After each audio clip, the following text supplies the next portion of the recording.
my first ever new 8-week Money Magic Bootcamp, Earn with Intention. I wanted this week's video to be more personal and vulnerable and honest with you than I've ever really even had the opportunity to share about my own money journey, because it hasn't, honestly, other than bits and pieces here and there and podcasts or whatnot, come up. And, I think there's something so important about how we handle our money and our relationship to our money. And, you guys know I do a lot of work with female entrepreneurs and women in general, that, one of the parts to starting your own business or even having a balanced, happy, peaceful life is having your money in check. And I've gone back and forth, honestly, about, there's a part of Practical Magic where I share my money magic tools. There is a part of the Spread Your Light Mastermind where I talk about it, but I had gone back and forth about whether or not I should do an all money 8-week bootcamp class. And the reason I decided to, and the reason also why I'm going to share this journey, and there are other Appreciate workshops that you can watch where I've dove into some money work as well. So I highly recommend you checking those out as well if this sparks something into you. But is also because I really feel like, money is one of those hush-hush things that so many women don't want to talk about, don't feel comfortable discussing with their friends, feel like maybe they aren't equipped with the tools to be able to manage a lot of money or handle their money, feel kind of I've had clients who have no problem manifesting and earning lots of money, and then feel like a complete mess when it comes to saving or investing, or paying off debt, and vice versa. I've had other clients that, have exactly what they're going to do when they make the money invested and paying off their debt little by little, but don't know how to manifest money. And so I wanted to share about I feel like, we all need to be sharing about our money journeys. And I feel like we can learn so much from sharing our money journeys. So first off, I want to start you way, way, way back in my early 20s after I graduated college. I was living on the Upper East Side. I was working like 5 different part-time jobs. I was on food stamps because I could still barely afford my rent. I was making little to no money and working my tail off. And there was a part of my story, I think, that got self-confidence, that felt good about that. I think there's a part of me still today that knows that I'm not afraid to be scrappy. I'm not afraid to work my tail off, to make a good living. But the problem was until years after that, slowly I started getting better jobs and more high-paying jobs, and I focused more on getting jobs that were in alignment to my passions and what I wanted to do and what lit me up. And so my first step kind of transitioning towards doing a bunch of part-time jobs that I had no real love for, but was just trying to get by the skin of my teeth, was, really seeking out how could I make money in an abundant way that was aligned with something that lit me up, right? And try to make more money. And it wasn't perfect. At the time, I was acting. That's what I went to college for. And so it wasn't like I was just able to book a TV show, right? It wasn't like, a lot of you guys might say, it's not like I'm able to just book my dream job, right? But I put myself in the ranks for that. I really got clear on what is my goal? What do I want to be doing? Okay, I want to be doing TV. I want to be doing film. What are the things I can do now to get my foot and my energy in that direction? And so I started doing extra work. I started doing photo double work. I started get me on, different gigs that would just get me on TV sets. It would get me in the place that I wanted to be. I also looked at restaurant jobs at the time. Again, I was assessing my priorities. So I realized I wanted the priority of having my days free so that I could audition for things, so that I could be on set for things. And restaurant jobs gave me the most bang for my buck as far as hours in versus money in. So it's like a small step in the right direction, right? Because oftentimes I think one of the things that gets in the way of that is, a lot of times I've seen my clients, they are stuck at these minimum wage jobs, and they don't really love the minimum wage jobs. Maybe there's a little bit more pride in them for the minimum wage jobs than there could be working in the serving industry. But when you actually do the time versus money equation, wouldn't you, if you're going to do a job that is not your dream job right now, wouldn't you rather do the job that makes you more per hour for less hours than a job that is maybe like slightly better and not even slightly better. I feel like I was like this too for a while. I was working at cafes. I worked retail. I was one of those people that would hand out flyers during rush hour, so you get like a discount on your sandwich or something. Oh my gosh. And all these jobs paid like nothing. But, I was resistant going into the restaurant industry. And one of the things that really shifted that for me, again, was when I really looked at hours in, money out, because I think so much, we have so many blocks around that, and you want to be as smart as you can about making as much money in the time that you have. So, okay, that was like very early on in my journey. The first big shift that happened around my finances really happened when I started going full tilt into what lit me up. And I didn't quit any of my survival jobs off the bat. I just really focused. This was when I started, after I graduated nutrition school, when I started focusing more on my blog. I had my blog for years before that, but I really put my heart into it at this point. And when I started just really putting my energy there, it was like more things started flowing that way. More creative opportunities were offered to me that were in alignment with my blog. People would ask me to bake my vegan gluten-free cupcakes for them. I would all of a sudden be bringing cupcakes to events and getting paid for it. I had people reaching out to me asking to be health coached by me. A lot of my first kind of gigs were brought to me because I was simply infusing a lot of energy and being of service in the area that I loved. So focusing on my blog through being really available in that area of something that I loved. And like I said, not quitting any of my survival jobs that were paying my bills, because I think that is an important, one of the things that I talk about with my clients is knowing thyself and rigging thyself accordingly. And so for me, knowing myself was knowing that survival job gave me peace of mind to know I was going to pay my rent and pay my bills, and gave me more flexibility to be creative, right? It gave me the ability to really have fun when I was having fun, and to not put pressure on this business baby of mine that I was still in the creative development of. And I think that's one of the, there's the Tony Robbins adage, burn the boats and take the island, which I totally agree with to a certain degree. But I do think you have to tune in, and you have to know, when is it my time to burn the boats and take the island, and when am I still in a creative development process that would be served by me having that safety net right now. Now, because if you're in panic and turmoil, you're not in an abundance vibration. So sometimes we are able to keep ourselves in abundance energy, I was able to open the floodgates for those opportunities, whether it was a cupcake sale opportunity or a health coaching opportunity, simply because my energy around it wasn't in lack. My energy was like, okay, I'm good. I'm maybe I'm not rolling in the dough or anything like that, but I'm taken care of right now. And so anything else is extra and is awesome. And so I was open to it, and it was light, and it wasn't grabby. And that is an energy of abundance. Knowing that your needs are met, knowing that your rent and your bills are taken care of, regardless of whether or not your new project hits off, regardless of whether or not you make that sale. I actually believe for some people, like myself, is so powerful, and is a powerful vibration to be in, because it's, motivation that comes from knowing that you're selling something or your bills.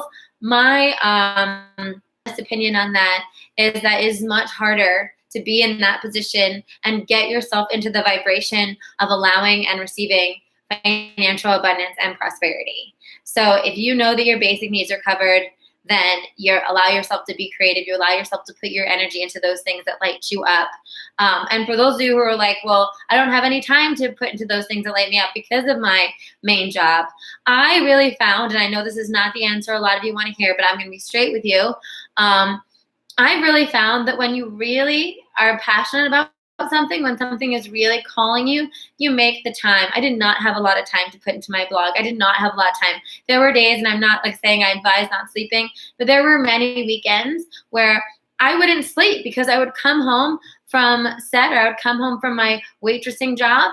I would bake all night, and then I would drive into sell those baked goods in the morning in Brooklyn, you know, and then I'd have to go back to the restaurant at night. I mean, those were some crazy times, but I showed up for it because it mattered to me, right? Because it was important for me. And I think if you ask a lot of the people in your life, people's stories of people that you respect who have launched companies or, you know, made a living doing something that they love and created businesses and stuff like that, I don't think there will be a single one that won't tell you that there was a time when they were pretty much living like two full lives, right? To like completely show up for this one thing and also show up for this other thing because that really mattered. And so, you know, that was that period of my life for me. And I think, you know, it's funny looking back at it. I remember at the time being like painfully tired often, and sometimes even crying and being like, oh my God, how am I going to do this? I wish I didn't have to do this day job, right? And eventually, how I transitioned out of that. And it's interesting, just as I'm saying this, and, you know, before I gave this workshop, I really just said a prayer about, dear God, like, let me speak through whatever's going to be the most helpful for the people listening. So it's interesting. That's a little bit about my career as much as it is about money. And I think they are so entangled, which is why so many of my clients who are starting a business and launching a business, I feel like the money work is absolutely essential because they are just so interwoven. And so, for instance, how I started moving towards that was then once I started making some money from doing the things I loved, I would start shifting a little bit. And I said, okay, if I have a choice between a paying gig doing what I love and a paying gig that's just paying the bills, I'm going to call out to the paying the bills gig and do the one I love. And I'm just going to start moving that way until eventually I either piss off, you know, some of my, I piss off some of my pay the bills gigs, and end up transitioning into doing what I love. And that's kind of what happened. Is eventually I was calling out so often from my other jobs that, you know, I actually very loving conversations with bosses that were just like, hey, it's so clear that you're ready to like fly with this other thing. I think you should just do that. And you know, luckily I was a good employee other than calling out. So they were all like, you know, if anything happens and, you know, when you get to that space. And so when I took the leap, it happened rather effortlessly. And again, it was tight for the first couple of months, but it was doable. And then I built momentum because I had my full time devoted to doing what I love. And one of the other things I wrote down that I wanted to share with you was that I also gained confidence in charging, right? And I did it in a really organic way. I think a lot of time, you know, if you talk to some business coaches, some typical, they will encourage you from the get-go to charge crazy high rates, right? And I get I guess. For me, that was never in energetic alignment. To this day, you know, all of my courses and my one-on-one work is still significantly more affordable than some of my colleagues. And that just feels in alignment for me. I still make great money. And I'm able to serve people at those prices. And I can't, who knows, they won't be there forever, but I've gained my confidence in charging, and I've started charging more in an organic way. So when I first started coaching people, you know, I think I charged, maybe $200 a month or something for every session a week. So about $50 an hour, I think, when I first started. And when I got my first 3 or 4 clients at that, then I upped it and I was like, oh wow, this is like way too much. It should be at least like $100 an hour, right? And then I went up to 500.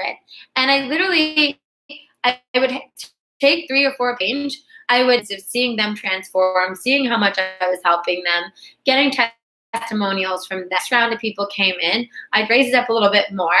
And I continued to do that organically, which I do think is helpful because, once again, being in that vibration, like we were talking about with having having the security job, it puts you in that vibration of abundance instead of lack.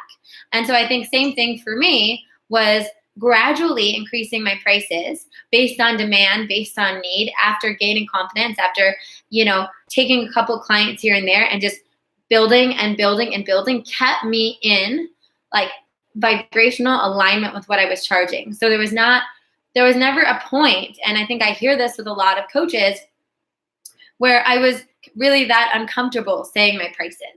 I always felt that my prices were really fair.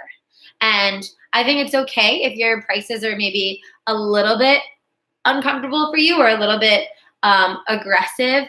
Let's say you're like, oh, well, I think, $200 a month or whatever is a steal. But if I go up to $300, I feel a little uncomfortable, but I still feel like it's a good deal.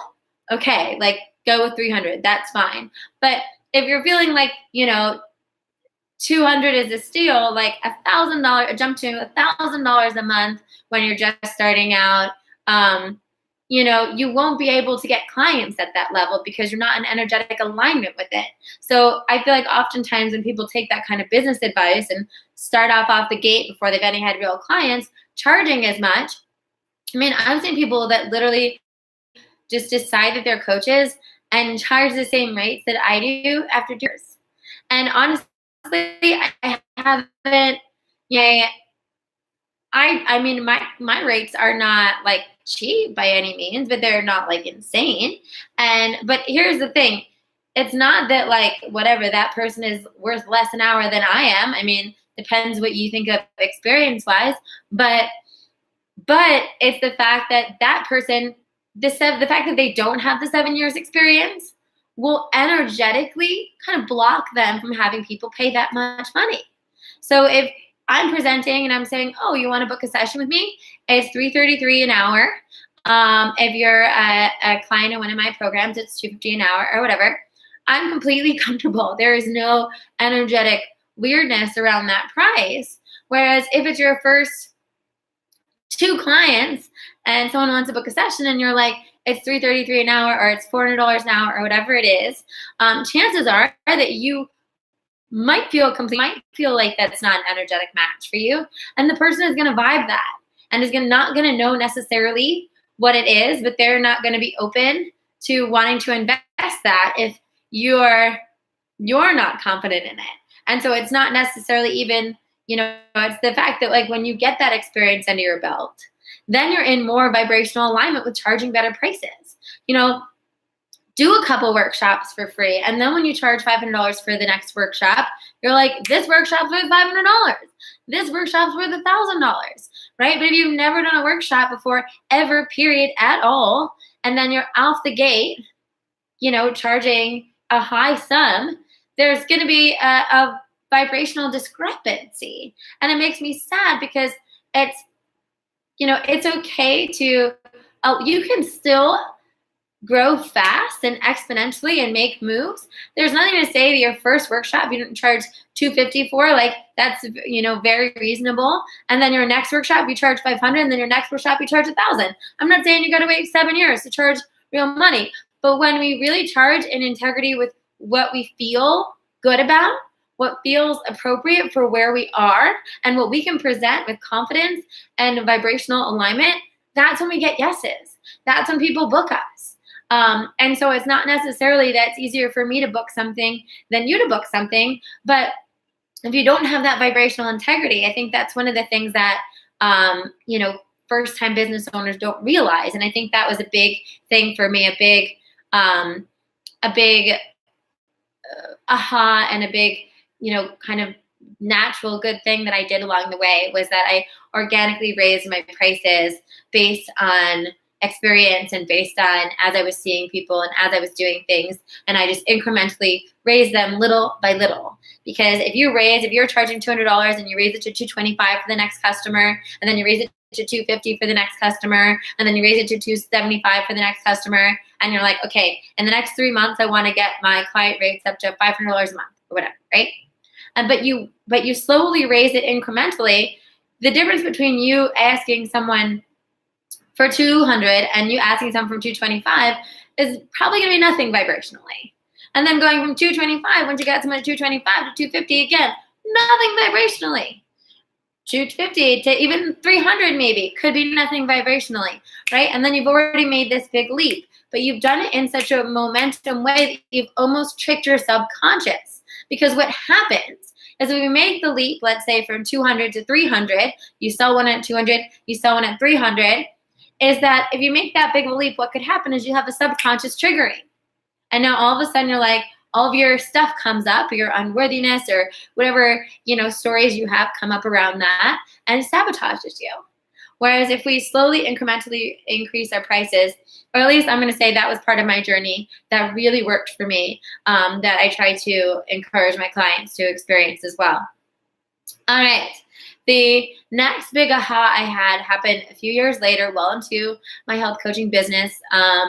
And I realized I sat down with a physical cash paper money one afternoon, and I looked at it and I said, "Money, how do I treat you?"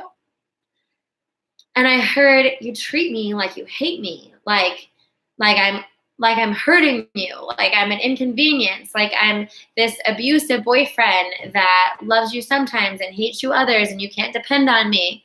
And when I really sat with my money and realized how I had been feeling about my money and how I had been treating my money, and it was also you disrespect me, you don't appropriately handle me, you don't track me, you don't save me, you kind of deal with me willy-nilly, and then you get upset that the energy you feel around me is up and down and all around. And that aha it's one of the first things that we do in the boot camp is really get clear around your relationship with money. It's one of the first things you can do right now. And I know we talk about the money work too, because it was huge. It was huge for me. And that moment, I realized I wasn't attracting more money. Because why would you attract something a relationship with?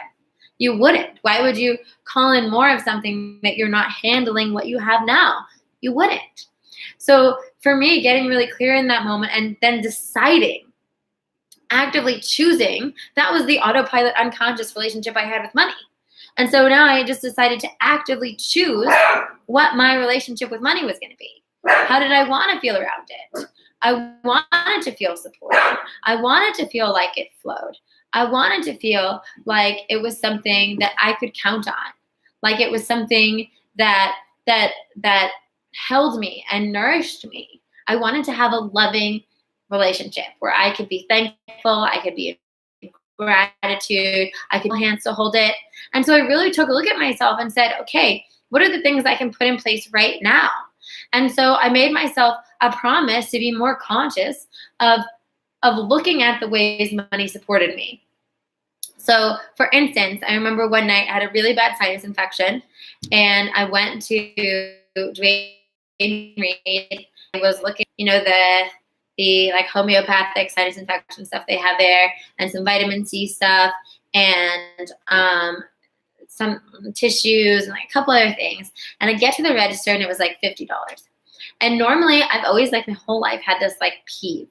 I don't like to buy a lot of medicine at all, even if it's homeopathic. And I always get so frustrated that it's so expensive.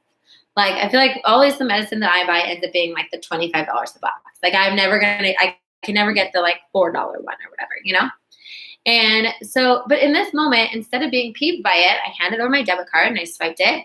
And in my head, I said, "Thank you, money, for taking care of me tonight."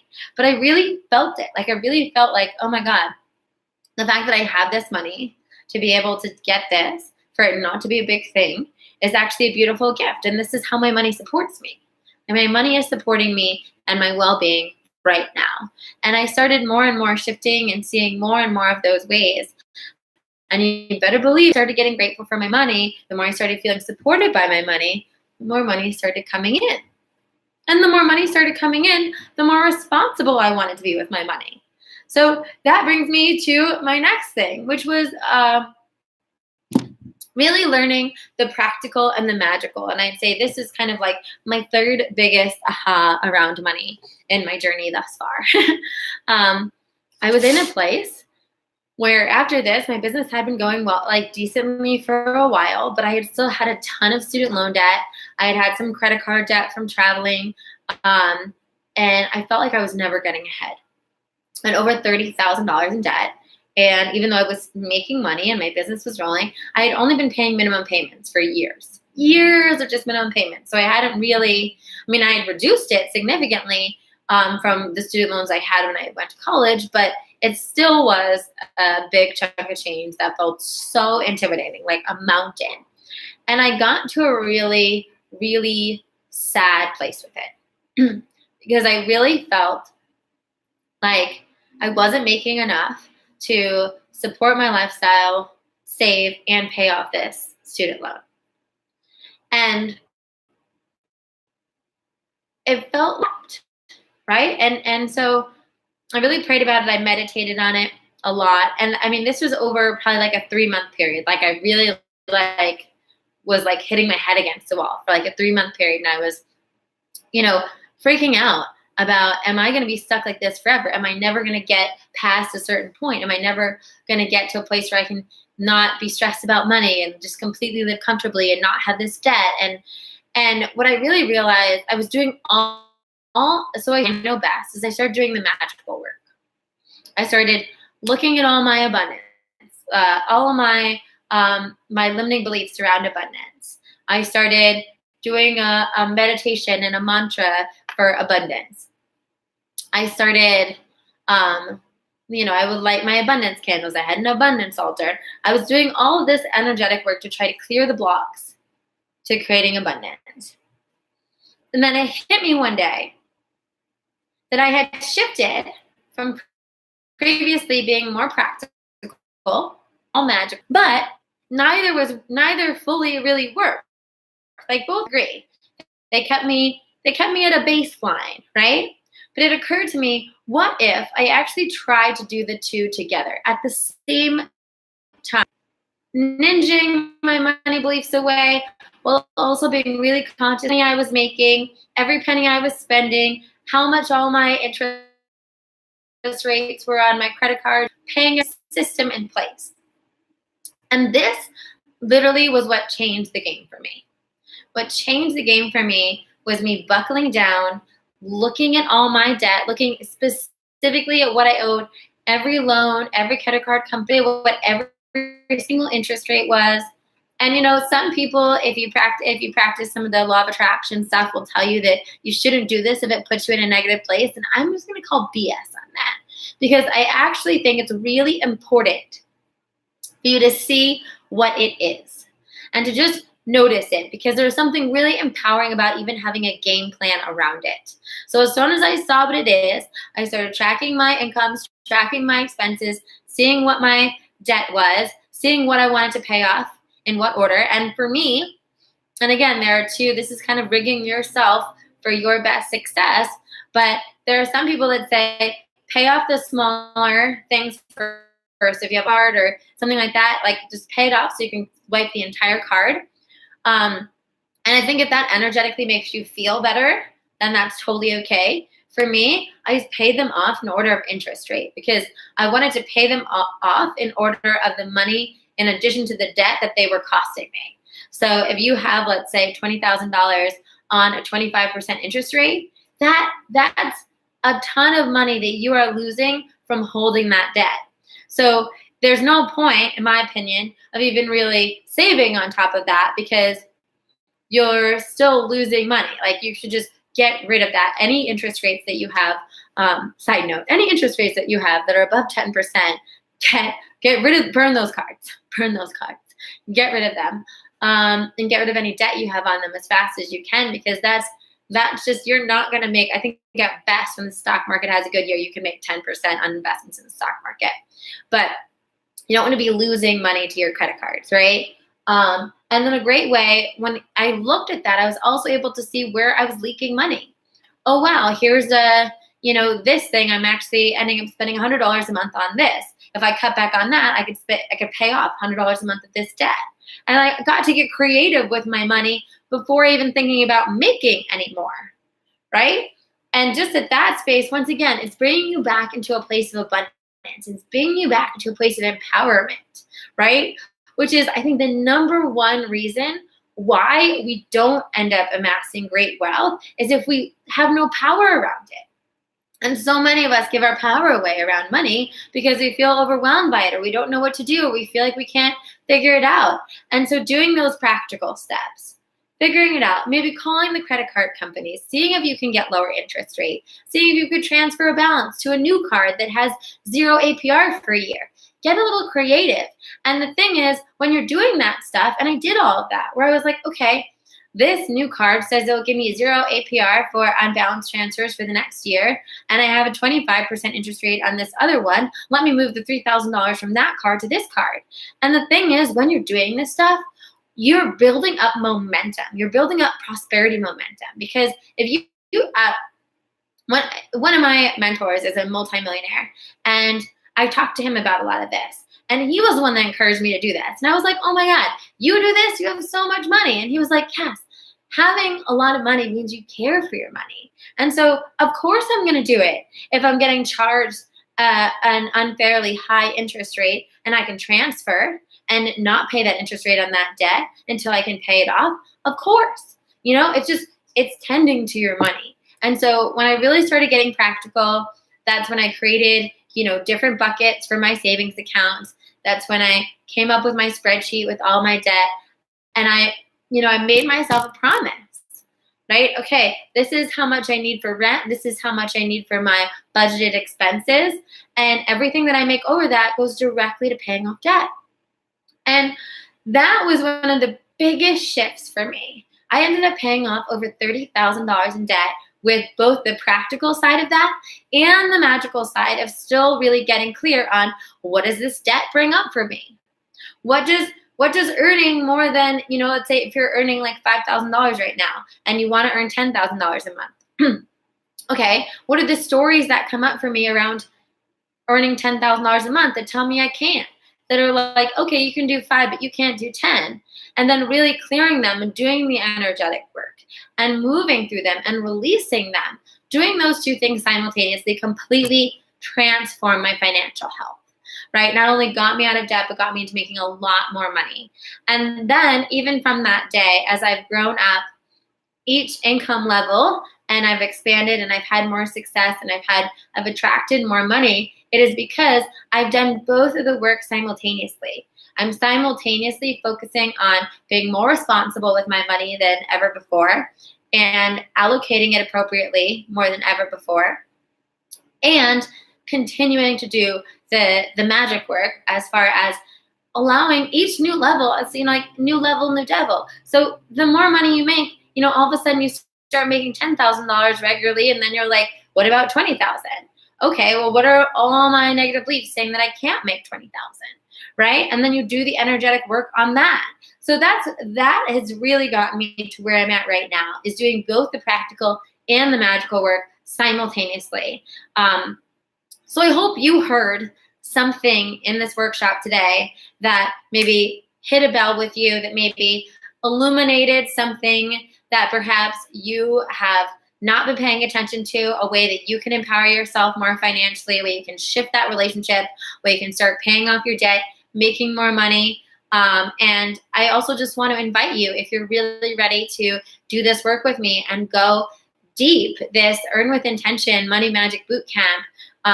It's an 8-week long, and I'm going to take you through step by step every single tool in my toolbox, both the practical and the magical, that have gotten me to where I am today. And I would love you to join. So if that's you, shoot us an email at office@CassandraBodzak.com, or you can just email Cassandra Bodzak, and we will get you the application for that. It's a very intimate group because we're going to go deep, do some work.